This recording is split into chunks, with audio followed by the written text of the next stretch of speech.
दोस्तों, पैंडेमिक के कारण और यूएस चाइना ट्रेड वॉर के कारण पूरी दुनिया के जो मैन्युफैक्चरर्स हैं वो अब एक ऑल्टरनेटिव ढूंढने लगे हैं, क्योंकि वो चाइना के ऊपर डिपेंडेंसी अपनी कम से कम करना चाहते हैं। इसीलिए पूरी दुनिया के मैन्युफैक्चरर्स ने मिलकर एक पॉलिसी निकाली है, चाइना प्लस वन पॉलिसी। यानी चाइना के साथ साथ एक और देश के ऊपर भरोसा किया जाए, एक और देश को पूरी दुनिया का मैन्युफैक्चरिंग हब बनाया जाए, ताकि चाइना के ऊपर से डिपेंडेंसी कम हो जाए और चाइना की जो मोनोपोली है उसको भी तोड़ा जाए। अब ये चाइना प्लस वन के इस पॉलिसी में जो प्लस वन है उसमें सबसे आगे इंडिया है। तो दोस्तों, इस वीडियो में हम जानेंगे कि इंडिया कैसे बन सकता है मैन्युफैक्चरिंग हब, चाइना को कैसे पीछे छोड़ सकता है, और दोस्तों इसमें इंडिया के लिए क्या क्या चैलेंजेस आएंगे। तो इस वीडियो में एंड तक बने रहिए। द अल्टीमेट इंडियन में आप सभी को अभिषेक सरकार का नमस्कार। सबसे पहले जानते हैं कि इंडिया पूरी दुनिया के लिए एक प्रेफर्ड चॉइस क्यों है। 2001 में चाइना जब वर्ल्ड ट्रेड ऑर्गेनाइजेशन में ज्वाइन हुआ तो पूरी दुनिया चाइना के पीछे भागी, चाइना में बिजनेस सेटअप करने के लिए भागी, मैन्युफैक्चरिंग फैक्ट्रीज सेटअप करने के लिए भागी, क्योंकि चाइना में जो मैन्युफैक्चरिंग कॉस्ट था वो बहुत ज़्यादा लो था और वहाँ का एनवायरनमेंट जो था वो बहुत ही ज़्यादा बिजनेस फ्रेंडली था।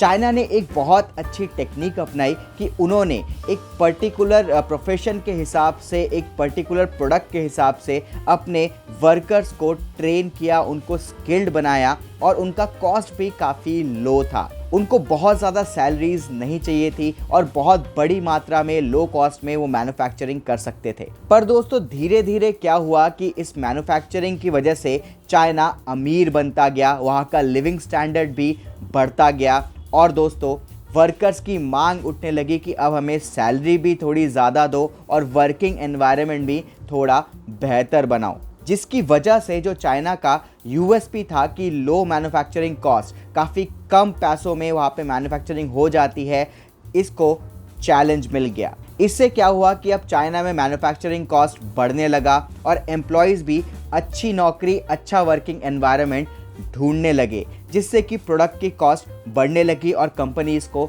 नुकसान होने लगा। अब वो ऑल्टरनेटिव ढूंढने लगे हैं और सबसे बेटर ऑल्टरनेटिव इंडिया इसलिए है क्योंकि आपको पता ही है अभी इंडिया दुनिया का सबसे पॉपुलेटेड कंट्री हो गया है। इंडिया में लेबर फोर्स बहुत ज़्यादा है और इंडिया की लेबर फोर्स सस्ती भी है। इतने सालों तक इंडिया की जो मैन्युफैक्चरिंग ग्रोथ थी वो बहुत ज़्यादा नहीं थी, पर अब धीरे धीरे इंडिया में मैन्युफैक्चरिंग में काफ़ी ग्रोथ देखने को मिल रहा है। इंडिया सारी इमर्जिंग मार्केट्स को पीछे छोड़ चुका है, सिर्फ मैक्सिको और वियतनाम को पीछे छोड़ना है।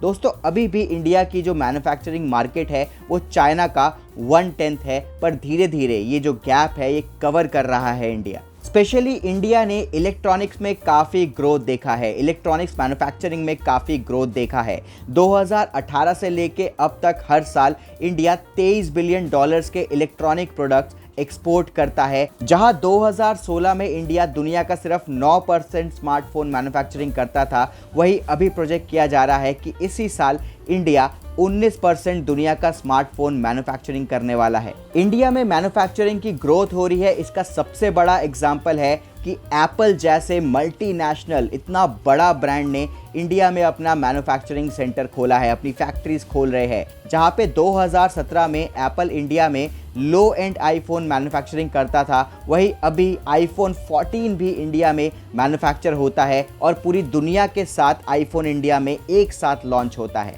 जेपी मॉर्गन ने ये एस्टिमेट किया है कि 2025 तक एप्पल अपना 25% आईफोन जो है वो इंडिया में ही मैन्युफैक्चर करेगा और एप्पल इतना ट्रस्ट दिखा रहा है इंडिया के ऊपर, जिसकी वजह से और भी कंपनीज अट्रैक्ट होंगी और भी कंपनीज खींची चली आएगी इंडिया की तरफ, और जिनका कॉस्ट चाइना में बढ़ रहा था वो भी अब इंडिया में आ जाएगा। इसमें दोस्तों इंडिया के फॉरेन पॉलिसी का भी बहुत बड़ा हाथ रहा है। इंडिया एक नेचुरल दोस्त माना जाता है वेस्टर्न कंट्रीज़ का, यानी यूरोपियन कंट्रीज़ या अमेरिका का एक नेचुरल दोस्त है इंडिया। इंडिया किसी के साथ भी बिगाड़ के नहीं रखता है। और दोस्तों रीसेंट टाइम्स में इंडिया ने बहुत सारे ट्रेड एग्रीमेंट्स भी साइन किए हैं यूरोपियन कंट्रीज़ के साथ और बाकी वेस्टर्न कंट्रीज़ के साथ। तो ये काफ़ी अच्छा बिजनेस एनवायरनमेंट बनाया जा रहा है इंडिया में। एक और रीज़न ये भी है कि इंडिया की पॉपुलेशन बहुत ज़्यादा यंग है, चाइना से तो अभी बहुत ज़्यादा यंग है हम लोग। और दोस्तों यहाँ की पॉलिसीज़ भी अब बहुत ज़्यादा बेहतर हो गई है इन्वेस्टमेंट के लिए, मैन्युफैक्चरिंग के लिए। जैसे कि जो भी यहाँ पे मैन्युफैक्चरिंग यूनिट खोलेगा उसको टैक्स बेनिफिट दिया जाएगा, उसको एक बढ़िया एनवायरनमेंट दिया जाएगा, लीगैलिटीज़ बहुत ज़्यादा कम कर दी गई है, काफ़ी सारे इकोनॉमिक जोन्स बना दिए गए हैं, इंडिया के इंफ्रास्ट्रक्चर में बहुत ज़्यादा सुधार किया गया है। और दोस्तों काफ़ी सारे इंसेंटिव स्कीम्स भी चलाए गए हैं अगर कोई बाहर का इन्वेस्टर यहाँ के डोमेस्टिक जो फैक्ट्रीज़ है, डोमेस्टिक काम है, वहाँ पे अगर इन्वेस्ट करेगा तो। अब दोस्तों बात करते हैं चैलेंजेस क्या आने वाले हैं इंडिया को +1 कंट्री बनने के लिए, यानी चाइना को टक्कर देने के लिए। सबसे बड़ा चैलेंज है इंफ्रास्ट्रक्चर। इंडिया का इंफ्रास्ट्रक्चर अभी तक अंडर डेवलप है। इसमें बहुत ज़्यादा कोशिश की जा रही है, बहुत ज़्यादा हाईवेज़, बहुत ज़्यादा एक्सप्रेसवेज़, रोड्स की मरम्मत और भी कई सारी चीज़ें जैसे इलेक्ट्रिसिटी, इन सब के ऊपर बहुत काम हो रहा है। पर अभी भी चाइना के मुकाबले हमारा इंफ्रास्ट्रक्चर बहुत ज़्यादा अंडर डेवलप है। तो इस पे मेन फोकस करना चाहिए। इस साल के बजट में भी आप देखोगे तो इंफ्रास्ट्रक्चर पे बहुत ज़्यादा फोकस किया गया है और उम्मीद है कि आगे आने वाले समय में इंडिया का इंफ्रास्ट्रक्चर बहुत ज़्यादा सुधरेगा। क्योंकि अगर आप चाइना को देखोगे तो चाइना ने बहुत ज़्यादा ग्रोथ किया था अपने इंफ्रास्ट्रक्चर में। चाइना अगर आप देखोगे तो बहुत ही शानदार देश लगता है। जहाँ जहाँ मैन्युफैक्चरिंग होता है, जहाँ जहाँ बड़े शहर है, उनको देख के लगता है भाई ये किसी भी दुनिया के बड़े शहर से कम नहीं है। तो इंडिया को भी वैसा ही इंफ्रास्ट्रक्चर डेवलपमेंट करना पड़ेगा।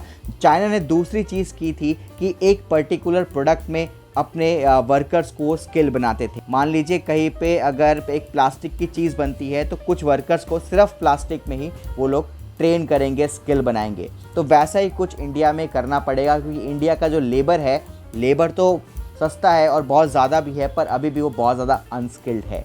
तो लेबर्स को स्किल्ड बनाना बहुत ज़रूरी है, particular field wise. Rules and regulation में भी बहुत सुधार आए हैं, पर अभी भी काफ़ी सुधार होना बाकी है, काफ़ी ईज़ ऑफ बिजनेस होना बाकी है। जैसे कि यहाँ पे ज़मीन मिलना बहुत ज़्यादा मुश्किल है। ज़मीन लेने के लिए बहुत ज़्यादा मशक्क़त करनी पड़ती है कंपनीज़ को। यहाँ पे फैक्ट्री बिल्ड करना बहुत ज़्यादा मुश्किल है, 10 रेगुलेशंस लग जाते हैं, बहुत ज़्यादा लीगैलिटीज़ को फेस करना पड़ता है बड़ी बड़ी कंपनीज़ को अगर एक फैक्ट्री बिल्ड करनी है यहाँ पे तो। और दोस्तों जितने भी फॉरेन टेक्नीशियंस हैं, मैनेजर्स हैं, इनको यहाँ पे काम करने के लिए वीज़ा मिलने में भी बहुत ज़्यादा मुश्किलात का सामना करना पड़ता है। तो इन सब चीज़ों को देखना होगा भी भारत सरकार को। इम्प्रूवमेंट का स्कोप तो बहुत है, कोई भी चीज़ अचानक से चुटकी से नहीं हो जाती, टाइम लगता है हर चीज़ में। और एक अच्छा कदम, एक अच्छी चीज़ चल रही है, मेरे ख्याल से बहुत जल्दी ही ये सब चीज़ें सॉल्व कर ली जाएगी। पर दोस्तों अगर इंडिया जल्दी से जल्दी इन सब इश्यूज़ पे काबू पा लेता है, इनको ठीक कर लेता है, तो चाइना को एक बहुत बड़ा कॉम्पिटिटर मिलने वाला है मैन्युफैक्चरिंग इंडस्ट्री में। और सबसे बड़ी चीज़ है, अगर मैन्युफैक्चरिंग इंडस्ट्री इंडिया में बूम कर गई तो ये अनएम्प्लॉयमेंट की जो समस्या है इंडिया की, वो बहुत ज़्यादा दूर हो सकती है। क्योंकि जितनी जॉब्स मैन्युफैक्चरिंग प्रोड्यूस करता है उतनी जॉब्स कोई भी सेक्टर प्रोड्यूस नहीं कर सकता। सर्विसेज, कितने भी कॉल सेंटर खोल लो, कुछ भी खोल लो, जितनी जॉब्स मैन्युफैक्चरिंग प्रोवाइड करता है उतनी जॉब्स और कोई नहीं प्रोवाइड कर सकता। तो मैन्युफैक्चरिंग इंडिया के लिए बहुत ज़रूरी है। आपको ये वीडियो कैसे लगा कमेंट बॉक्स में ज़रूर लिखिए और ऐसे वीडियोस देखने के लिए सब्सक्राइब कर लीजिए हमारे चैनल को। जय हिंद।